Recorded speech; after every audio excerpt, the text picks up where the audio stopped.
Why did the US side against Britain and France during the Suez Crisis? The Cold War saw the United States do everything it could to build an alliance of countries to oppose the USSR. Keeping these allies on board meant that the United States often had to make concessions. However, these concessions were not extended to Britain and France during the Suez Crisis, throughout which the US threatened economic repercussions unless Britain and France withdrew. Why was it then that the United States went against two close allies instead of just letting it slide? During the 1950s, Britain and France's empires were collapsing. In Egypt, the British were trying to stick around longer than the Egyptians wanted. After the Egyptian monarchy was overthrown, the new rulers were keen to ensure that the British left quickly. The Egyptians also wanted the Anglo-French Suez Canal Company to relinquish control over the canal, so Egypt could have full sovereignty over its waterways and revenues. When the British refused, Egypt's President Gamal Abdel Nasser seized control of the canal by force. To the east of Egypt, Israel was closely watching the situation. Israel had grievances with Egypt, particularly as Nasser's government had blocked Israeli ships from using the Straits of Tiran.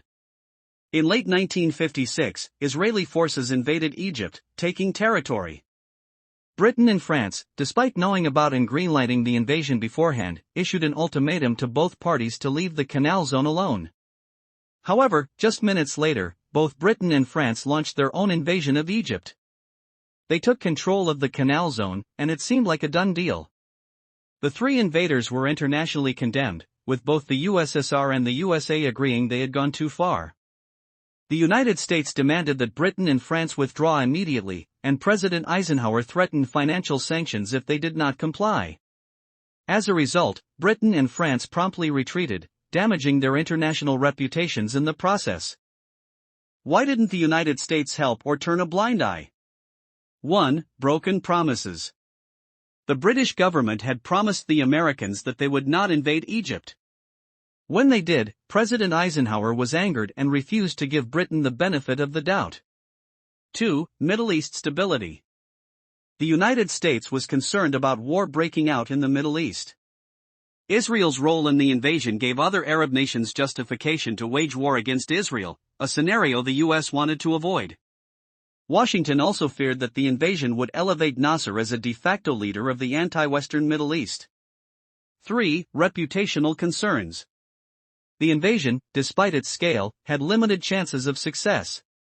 Nasser had already blocked the canal, and prolonging the occupation would only tarnish the West's reputation in the region further. 4. Moral superiority. The unilateral invasion undermined the West's claim to moral superiority over the communists. Just before Israeli troops entered Egypt, Soviet forces had brutally repressed the Hungarian revolt. The U.S. could no longer condemn the Soviets with the same moral force, as the West itself appeared as aggressors in Egypt. By ensuring the invaders left, the United States reinforced its stance as the global leader of the West, ending some political careers in Britain and France. It also sent a clear message that these two nations were no longer superpowers capable of acting independently.